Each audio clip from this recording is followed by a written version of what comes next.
All right, everyone. Yeah, I got the reins now, motherfucker. Welcome to the After Hours. I'm still Joey, and this is my boy, the always amazing Victor. Holy, what an intro. Wow. Okay. Yeah, I know. Anyway, thanks for walking out with us to wherever you wanted to go. Oh, I see you got a new drink. Lovely. To wherever the fuck we are heading. Doesn't matter if it's a park and you're drunk and you're sitting on a bench with your homies. We're out with the homies. We've all been there. Yeah, we've all been there. Or you're in a cab on the way back home. That's man. Being in a cab back home has been annoying. Or you're at an after party. Who knows? But have fun. And thanks for listening. Now. What an intro. Is this scripted, or are you just going off the top of the dome? I'm spitballing. Anyway, I have been indulging in some guilty pleasures as of late. Oh, here we go. Yeah. I have been watching some fucking girly ass drama TV. Oh no, don't. Yeah. We lost another one. We lost a good one. Yep. My girlfriend and I have been watching Married at First Sight Australia, and good lord is it funny. Ay. It's the fucking amount of shit that happens at those TV shows is a madness. So anyway, that's not really my question. My question to you actually is... Yes. What do you think about people that need to have their relationship tested through a TV show? Well, that's a good question. There's only one answer, though, isn't there? Yes. To be real, though, I feel like if at any point you need validation from other people than the two that are in the, or three or four, if you're in, let's not monogamy, let's whoever many people are in the relationship. Yep. Then you're probably doing something wrong. What should matter is what the two people, what the people in general in the relationship, whether that be 2, 4, 8, or however many. Man, women, 2 women, man, yes, man. Yeah. All the other 90 or 82 genders that there are now. Just whatever gender you identify as. No, but whatever you prefer. In general, if you validate yourself from the opinions of others, I think that's a bad thing in general, whether that be as a person or as a relationship, or, if you're happy in the relationship, no one is doing anything illegal, no one is being hurt or whatever. Do you? Yeah, exactly. No, I think that's a good way to look at it, because the things that I've seen, and that's is like Temptation Island, where couples go and they're being split up for a month or something, and it's the women are being put into a house with all guys that are constantly trying to hit on them and like trying to test the strength of it. It's just like, it's such a recipe for disaster, and it's such a stupid way of what are you gaining from it? I feel, because if you gonna cheat on a show like that, you would cheat in real life. Yes, obviously. Like, that's just how it is. I think in general, those, like, I know a lot of people enjoy reality TV. I'm not one of them. I just don't enjoy it. It does make me cringe a lot. Yes, which is annoying. Which is very annoying, because it's funny at some points, but at some points I'm like, it just makes me lose faith in humanity at some points. How can people be like that at some points? I'm like, what the hell, man? Yeah. I know. Yo, it's I feel like in general, like, obviously there are some forms of entertainment that are fine. Like, for instance, I have nothing against American Idol or The Voice or whatever it is, right? That's just entertainment. People know what they're signing up for, and in the long run, they probably won't get a career out of it, or maybe they will. Who knows? If they win, but up until the point, it's just fun, and you can vote for your favorite and whatnot.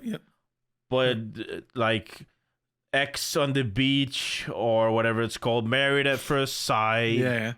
It's like, what does anybody gain from that? Like we talked about, Married at First Sight. No one can determine if they love someone at first sight. Like, it's just flipping the coin, right? And it's not even flipping a coin, because the odds of you finding a person you're willing to spend the rest of your life with by in a TV show, by them just selecting it for you, is like, okay, Yeah, I know. I mean, the thing is, if it's because in recent years, like I know there's been 10 seasons or something. In the first few years, everyone was very serious, and there was like people that couldn't, or like were socially awkward, or was stuff like that. Nowadays, it's just I need a blue tick on Twitter type of people. Yeah. You know what I mean? So it's just like a popularity contest where like, oh, I'm gonna be the biggest asshole to people that do not deserve it, and I'm gonna completely ruin their whole experience, even like if they have the right intentions of going on the show. Just gonna completely make a fool of them and like gaslight, like completely badmouth them constantly. And fuck, where was I going with this rant? It's a good rant though, and I agree completely. It's like in I think that is a reflection of how we've built society, right? We rely a lot on how people view us externally, like from Instagram or TikTok or yes. And your 15 minutes of fame is worth a lot more, because everybody wants to be famous now. Whereas back in the day, before social media, I don't think a lot of people wanted to be famous necessarily in the same degree. No, I could be wrong. It could be that everybody did, but yeah, that's a very good point. I feel like back in the day, people didn't want to be famous because the fame only brought them more misery. Because kind of right. Look at all the pressure you got from being a celebrity back in the day, with all the mail. Like obviously, it's very easy now to get a tweet or get a message from whoever, because you're always reachable nowadays. As if back in the day, you had a bit, I feel like, an easier time getting away from everything. But yeah, I don't know. It's just like I said, in the recent years, it's more become a quick way to get famous. It's about clout, right? As they say. Yeah, it's about goddamn clout. It's a fucking clout circus, like a Clout Cobain type of shit. Yeah. That the people that are going on there, that are actually on there for valid reasons, because I could see a show like that, or it doesn't necessarily need to be a show, but a thing like that. Yeah.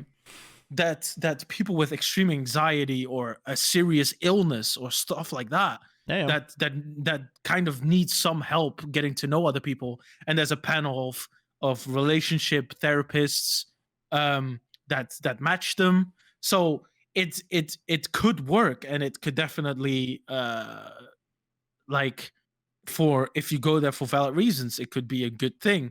But then you have those fucking idiots that just go on there for clout, and it makes for extremely fucking funny television, but it also kind of, I feel like it's just it really marks as a place and time, right? It's like this. I don't think this will go on, because I don't think we stand to gain anything from it. And I think there are way more impressive stuff out there. Like, for instance, one of the few things I actually do watch from time to time is the Ninja Warrior stuff, where they have to go through the obstacle courses. Yeah. Ultimate Ninja amazing. Warrior. Yeah, amazing. And seeing what they can do and how they like train and whatnot. Cool, very cool. Also reality TV, but way more educational, and actually shows what you can do if you apply yourself.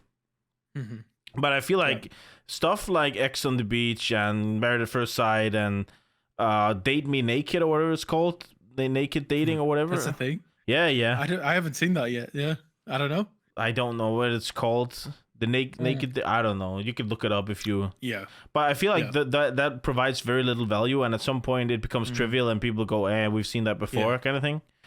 Whereas, let's say The Voice, for instance, there's always going to be a great talent out there, and that hasn't been discovered because it's 7 billion people in the world and stuff like that. So I hope it disappears. I hope we get to spend time on better stuff, on bettering ourselves, instead of spending time watching other people make a fool out of themselves. Because I think that's what it does the most, right? It is like you say, you can sit and go, look at that fool, look at that, what is he doing? You know, and it's just not a nice. And that's funny, but it's just not very nice.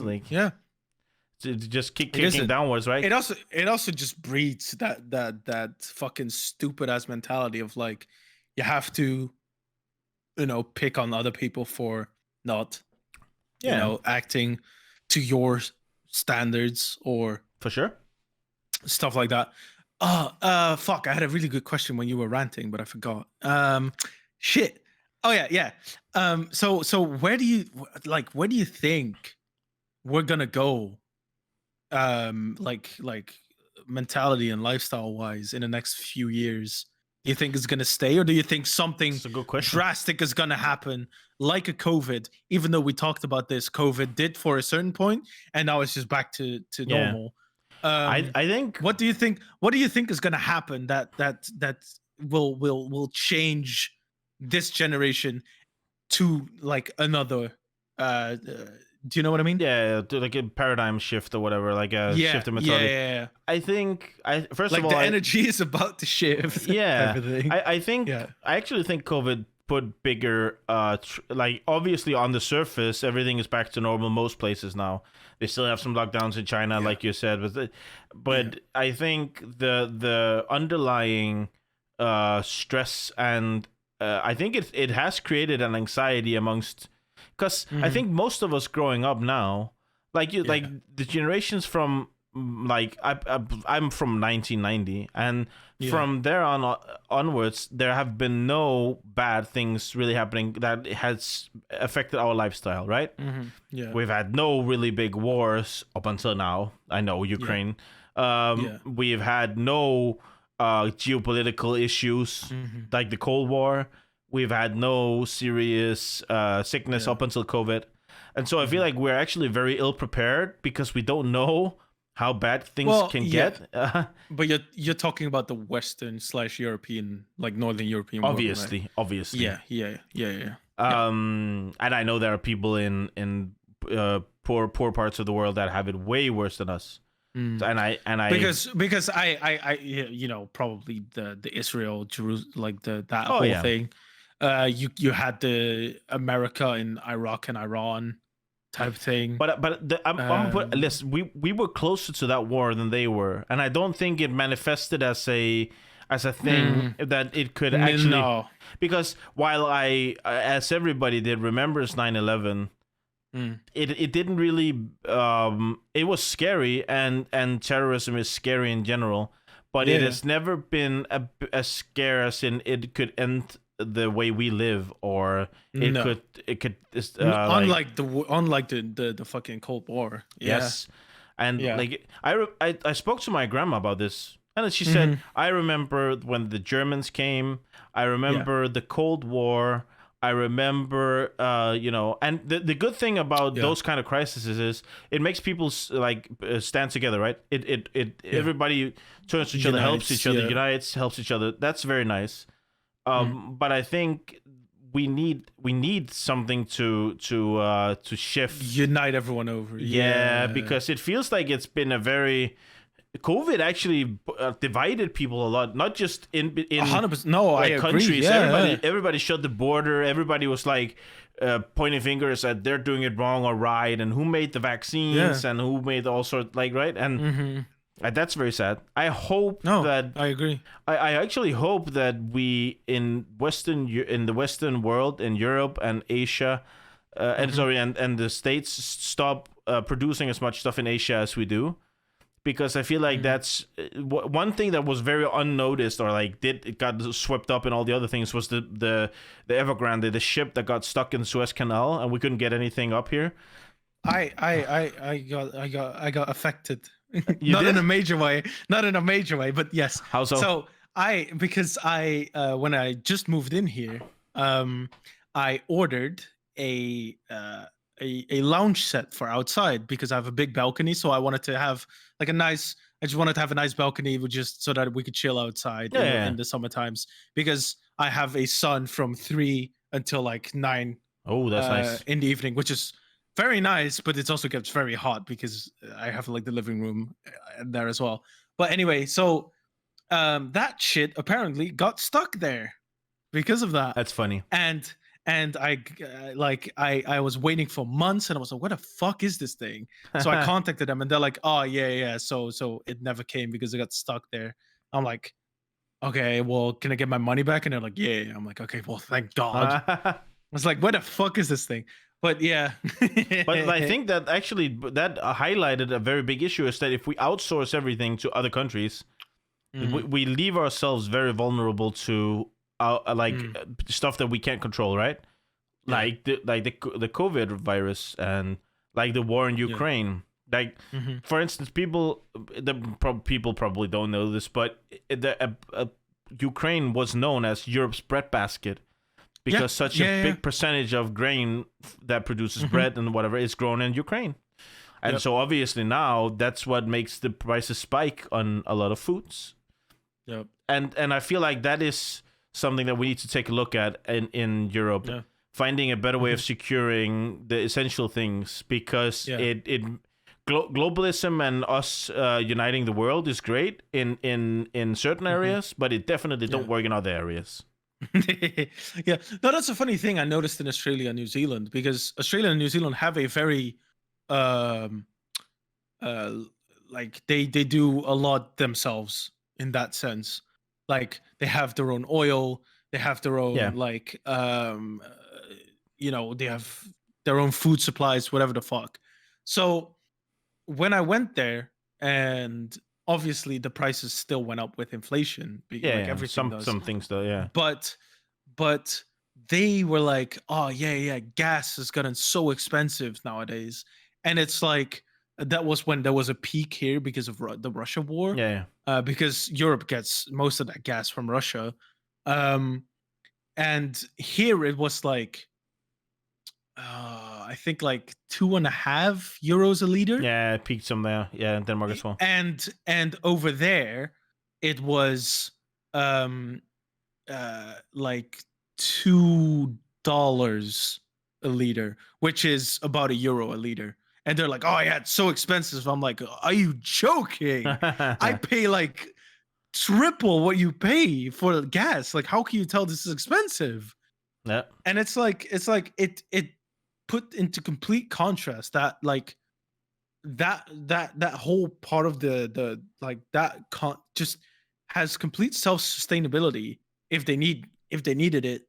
And it kind of reflects on, and I think that's a good thing, because fucking the prices nowadays are so ridiculously high.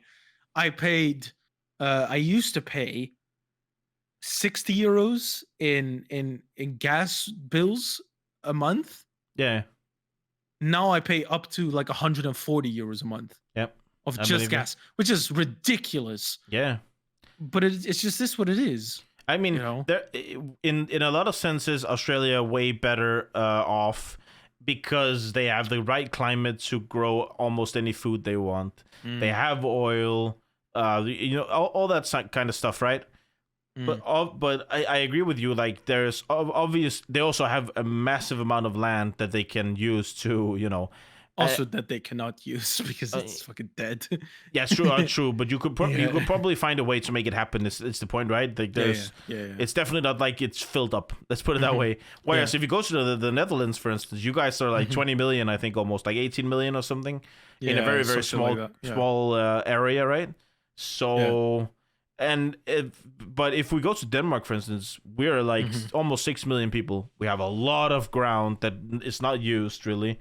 Yep. And we're exporting a lot of grain and a lot of stuff. And I think there's definitely ways where you can improve that so that we deliver to ourselves and that we could be self-sustaining or close to it at least, so we don't get affected by inflation as much as other people do. But there will always be some things that we cannot produce. Like, we don't have oil. We don't have gas. We have gas, but it's sinking the north. Yes. And obviously we have Norway, so we could probably make some kind of arrangement with Norway because they are very close to us. So yes, but I think like your original question was, what do you think will change? And I really hope. Sorry, well, Jesus, we went off rails. I really hope that we as a global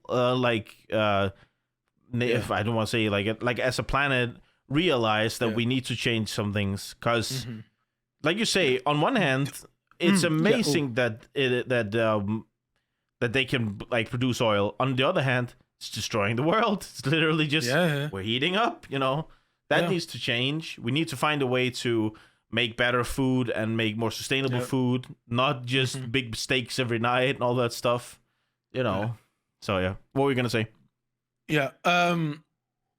Fuck's sake, I lost it. Shit. Fuck,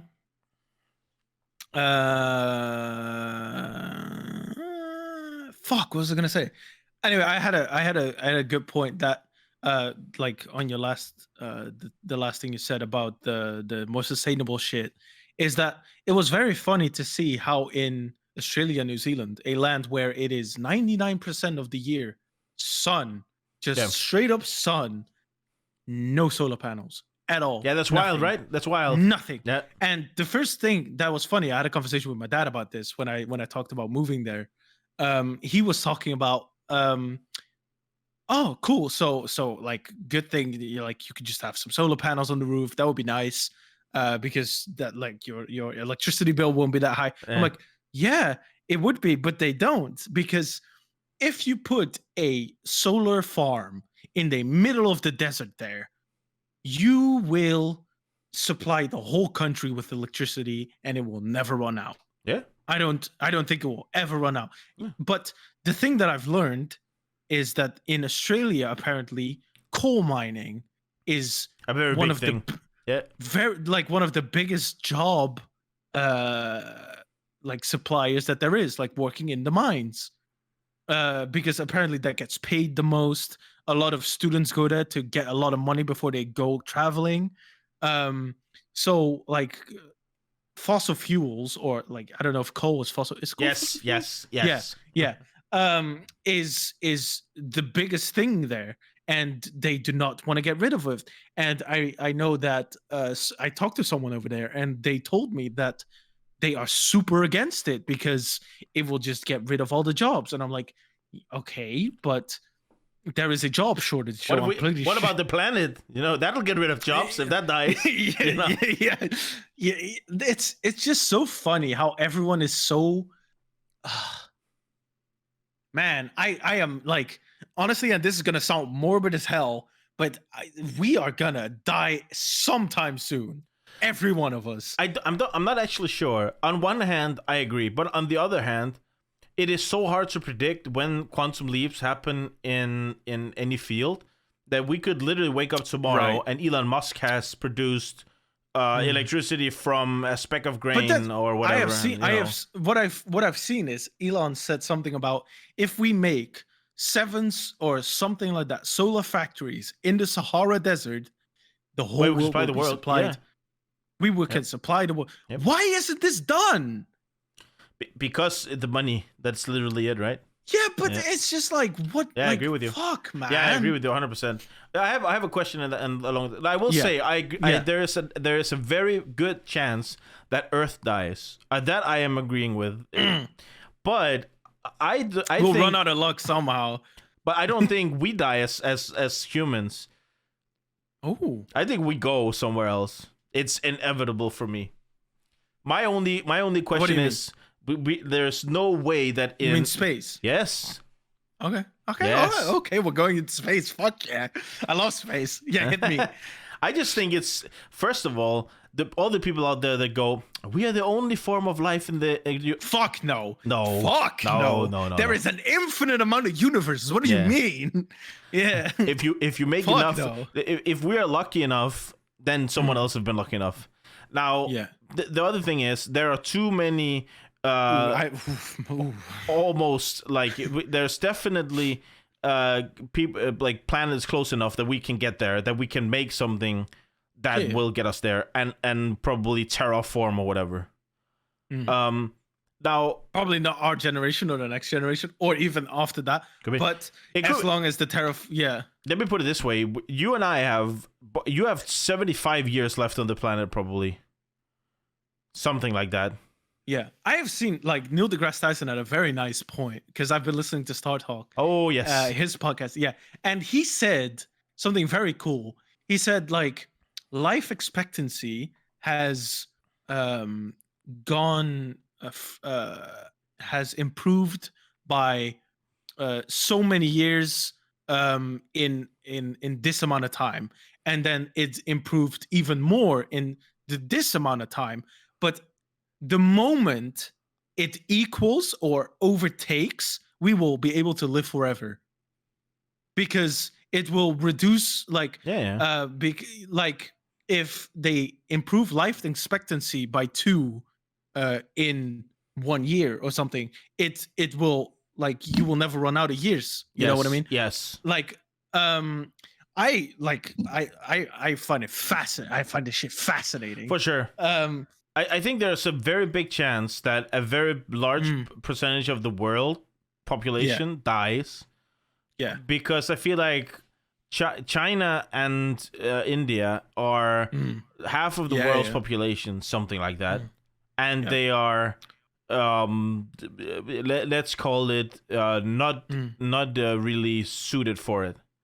There's not enough food, and we can't get enough food to them, and they are not doing anything constructive about it.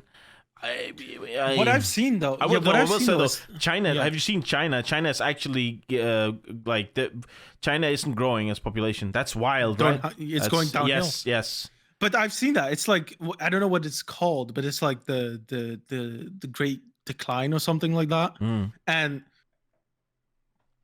basically, from what I understand, is that the world population will collapse.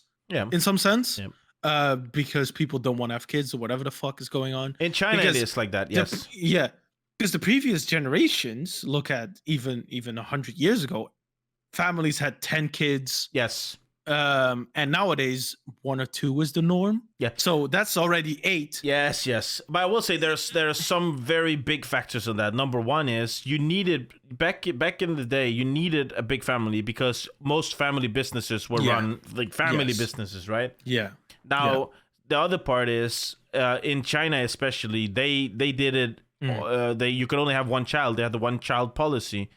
And so people don't want to get more than one. And also now they are looking at how people are living in China, and they don't want their children to live like that. Right. Now, that is very sad. And I feel like China is not a nice place to live.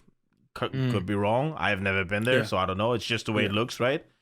But I think it is not unhealthy that if the world's population stagnates, because we cannot produce enough until we find a solution for some miracle cure for, like, the ozone layer melting away and the we are going to be ice fucked. melting away, so. But I mean, think the thing is, I don't think it will be in this generation. Like, it will happen after we die, which, to be like that, I feel like that's how people are thinking nowadays. It's like, well, it's gonna happen after I die, so I couldn't care less. I'm just gonna live my life. Yes. Which on one hand, great for you. You're not gonna have that much trouble. But just imagine something gets invented and you're gonna be able to live as long as you want. Yeah, good luck then, buddy. Exactly. Buddy boy, you're sleeping where you shit, basically. Yeah. I think it's also that it's easy. I think, and that's me being completely honest, it's easy for us to sit here and go, well, people should stop using because 100%. We are very privileged. First of all, we're very privileged. We live in countries where electric cars are not only going better, but they're selling more and more. We're also living in countries where we can afford cars. We can afford to choose electric cars, and if Denmark and the Netherlands gave up fossil fuels, we could make it work. I Like think in 28. 2028. I think it's I don't know if it's like I think it's Audi, Mercedes, and something. yes, they're all going and pure others. electric. Yeah. They're all going all electric and Yeah. yeah. So that's great. Yeah, for Amazing. sure. But I also feel like it's easy because you see in Africa, or you see in some parts of Asia where they don't have access. There's not a fucking Tesla supercharger in the middle of Cambodia or whatever. It's like no, it doesn't happen, does it? Yeah. And so you need the car. What I don't understand is why we haven't made it more available to them because you don't tell me that we can't sell them cheaper cars that is more efficient and uses less fuel and give them at a discount or whatever. Yeah. I agree with you 100%. There's definitely technology out there that could eliminate fossil fuels, and we could all live as we wanted with electric cars and stuff. No problem. Now, I have another thing for you. I have a final, a small final thing. Have you seen the city that they're building out in the desert, the Line, called the Line? Yeah. What the fuck is that about? That looks sick. Yes. I mean, listen, if that's the thing, fucking, I'm all for it. I am all for it because that would mean that there's so much space for actually useful stuff. Yeah. That would be amazing. For those that don't know, it is. I'll read this out loud, so I don't butcher because I don't want to get anything. Okay. Let me see. Here we go. The Line is a linear smart city, they call it, under construction in Saudi Arabia in Neom, which is designed to have no cars, streets, or carbon emissions. And it's supposed to be 170 kilometers long, 110 miles. And it's going to be 2 lines going parallel to each other with walkways in between. And everything is supposed to be within, I think it's 5 kilometers or something, where you can, everything, it's built like blocks, pretty much, building blocks, where each block contains the same thing. Yeah. And it looks insane. It looks madness. It's supposed to cost at least 100 to 200 billion to build it, but it might go as high as $1 trillion. Yeah. Yep. I know. I mean, didn't they start it? Yes, it started. They're building it. I mean, they've started digging the canals. Do you think it's going to happen? Yes. Do you think it's going to happen? Yes. I think, I will say, in the end, it will happen to some extent. Whether it will be 112 miles, 110 miles, whatever they call it, I don't know. But they started out as wanting to make it even longer, I feel. I think it was it like 500 miles or some shit like that? Obviously, that's a bit much. But I think it's a very cool idea. You can think what you will about the Saudis and the way they spend their money and whatnot, but this is actually a very cool project. No, I agree. It's supposed to run on 100% clean energy. Some of it solar, obviously, since it's in the desert. Some of it is going to be, the ending is going to be at water, at the sea. So you can obviously draw from water turbines and whatnot. Yeah, it like on paper, it's a very, very fascinating building, and I hope it works to some extent. And I think that's the way to go: build smarter, not just build higher, taller, whatever. Yeah, for sure. Yeah, fuck that. But I do have one thing that there was because obviously I went to New Zealand for holiday, and we went to a blackout site in New Zealand called Lake Tekapo, which is the very blue lake that I showed you. Oh, yes. That looked amazing. Apparently, you can see the night sky very clearly there. Sadly, we didn't, but I did get to see it in the far, far north on the beach where there's no lights.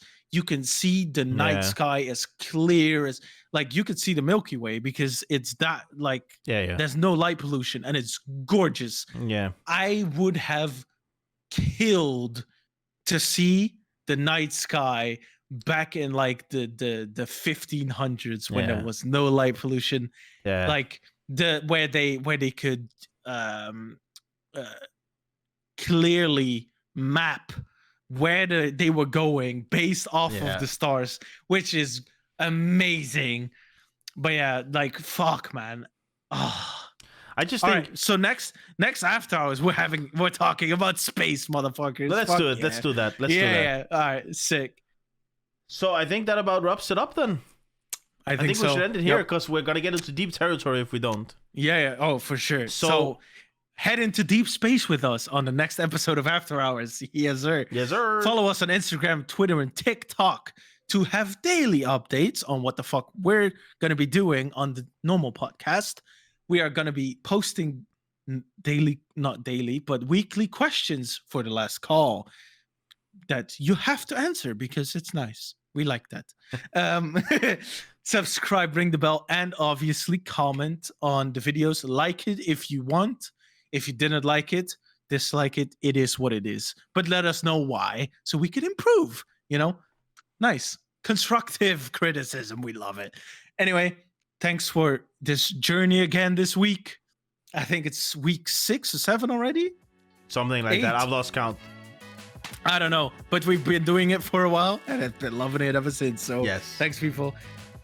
Have a nice evening. Have a nice evening, people. See you next week. Bye. See ya.